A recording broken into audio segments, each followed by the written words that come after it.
ආයුබෝවන් වාසනාවන්ත දිනයක් වේවා. ශ්‍රී ලංකා ප්‍රජාතාන්ත්‍රික සමාජවාදී ජනරජය මේ වෙන විට අතිගරු ජනාධිපති අනුර කුමාර දිසානායක මැතිතුමා විසින් ශ්‍රී ලාංකික දිනය ලෙස දෙසැම්බර් මාස නම් කරමින් ඒ සම්බන්ධ සාකච්ඡා කිරීමට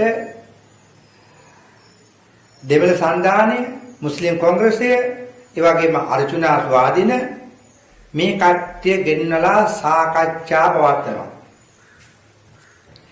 මේ ශ්‍රී ලංකා දිනය කියන වචනය දිනය කියන දවස යොමු කරන්නට මේ මෙන විට ලහිලහි සූදානම් වන්නේ ඇයි?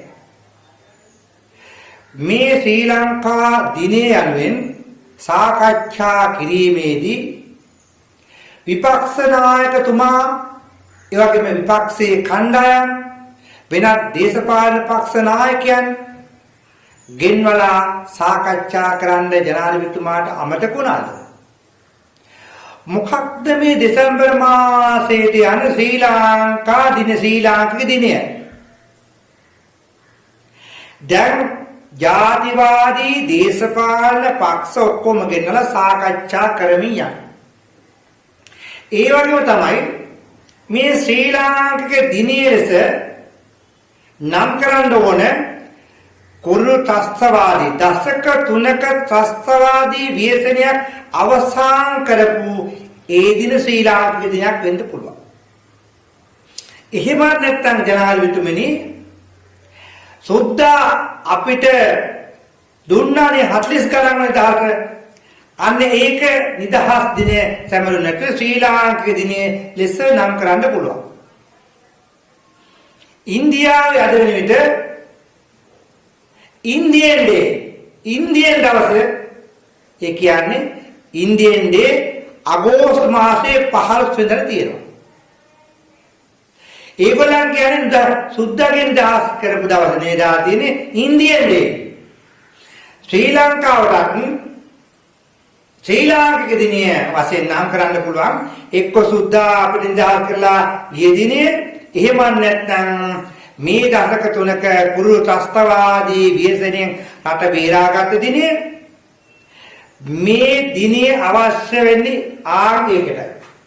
නමුත් මේ මෙච්චර රටේ ප්‍රශ්න තියෙද්දී රටේ ආර්ථික ප්‍රශ්න තියෙද්දී මේ ශ්‍රී ලාංකික දිනයක් අවශ්‍ය වෙන්නේ කාටද? ජනාධිපතිතුමාද? රටේ ජනතාවද? එහෙම නැත්නම් වත්මන් රජයේ 159 දෙනා ආර්ථිකයක එක අපිට අහන්න කැමතියි. අපි ඔබතුමාගෙන් අහනවා. අද රටට ප්‍රශ්න රාශියක් තියෙන අවස්ථාවක ඒ නායම් යනවා, ඒ ගම් අතුරු ගලනවා, ඒ ජනතාව පස් කඩු කඩාවැටෙමින් මිය යනවා. මේවා සම්බන්ධව වත්මන් රජයේ කිසිම දෙයක් බලන්න හරියාකාර සුදුසුයි පත්ලත් නැහැ. මේ වෙන විට නායම් කඩු වැටි කඩාගෙන යනවා. ඒවා සම්බන්ධ අපි දන්නේ නැහැ මේ අමාත්‍යවරයා කවුද, ඇමති නියෝජ්‍ය ඇමති කවුද, ලේකම්ලා කවුද, අමාත්‍යාංශේ මොකද්ද කරන්නේ කියන එක අපි දන්නේ නැහැ. දැන් ගත්තා මේ ඇමතිවරු මේ සම්බන්ධ ජනතාවට ගන්න සහන මොනවද, දෙන සහන මොනවද, ජීවත් වෙන්න මේ වෙන විට ගම් වතුරෙන් ආදාර අපයන්න ඕන ගම් වතුරෙන් යට පිටි ගෙවල් අප්‍රමාණව තියෙනවා. දුප්පත් මිනිසුන්ට ශ්‍රී ලංකා දවස නෙවෙයි අවශ්‍ය කරන්නේ. ශ්‍රී ලාංකික එකමුතුකම නැත්තේ නෑ. සංහිඳියාව ළඟ තියෙනවා. සංහිඳියාව මේ වගේ ප්‍රශ්නකදී ප්‍රශ්නයක් කරනවා. ඊළඟ තමයි දෙසැම්බර් මාසයේ ශ්‍රී ලාංකික දිනය වශයෙන් නම් කරොත් එimhe ජාතික ජන බලවේගයේ මේක දේශපාලනයට නම් කිරීමක්, දේශපාලන පක්ෂයක් වශයෙන් ඒගොල්ලන් නම් කරා කියන වචනේ දැන් ජනතාවට කරන්න යන්නේ. ඒක දේශපාලන මට්ටමේදී අපිට දැනගන්න ඕන ශ්‍රී ලංකා දිනය වශයෙන් නම් කරොත් එimhe අනිවාර්යෙන් කවුරුත් ජාතික ජන බලවේගයේ නායකත්වයෙන් මේක කළේ කියලා. ඒ වගේ දේශපාලන කරලයක් කරගන්න යන්න එපා. මේක දේශපාලන ප්‍රශ්නයක් කරගන්න යන්න එපා. ජනාධිපතිවරයාට ඕන නම් ජනාධිපතිතුමනි ඔබතුමාට ශ්‍රී ලාංකික දිනය වශයෙන් නම් කරනවා නම් සෝද්දා අපිට දීපු නිදහස් දිනය නම් කරන්න ඊළඟට පෙබරවාරි 4 එහෙම නැත්නම් ත්‍රස්තවාදී ව්‍යසනයෙන් රට මුදවාගත් දිනය මේ මාස නම් කරන්න මේ දින තමයි අවශ්‍ය කරන්නේ නැතුව මේ සංහිඳියාව සම්බන්ධව ඔබතුමාලා කොච්චර ගත්තත් ජාතිවාදියාම තමයි වේලුපුල්ලේ ප්‍රභාකරන් මගේ නායකයා කියලා අර්ජුනා කතා කරනකොට පාර්ලිමේන්තුවේ එක කොණ්ඩ පණ ඇති නායකෙක් සිංහල නායකෙක් කා වෙනත් කෙනෙක් හිටියේ නෑ. ඇයි ඔබ එහෙම කියන්නේ? ශ්‍රී ලංකා පාර්ලිමේන්තුවේ නේද ඉන්නේ? ඇයි එහෙම කියන්නේ? ඔබ දැන් මේ ත්‍රස්තවාදී වේසන ඇති කරන්න එපා කියලා කිව්වේ නැති එකම නායකයෙක්වත් පාර්ලිමේන්තුවේ සිංහලයන්ගේ ඡන්ද වලින් කරේ පිටින් ගිහිල්ලා මේ වෙන විට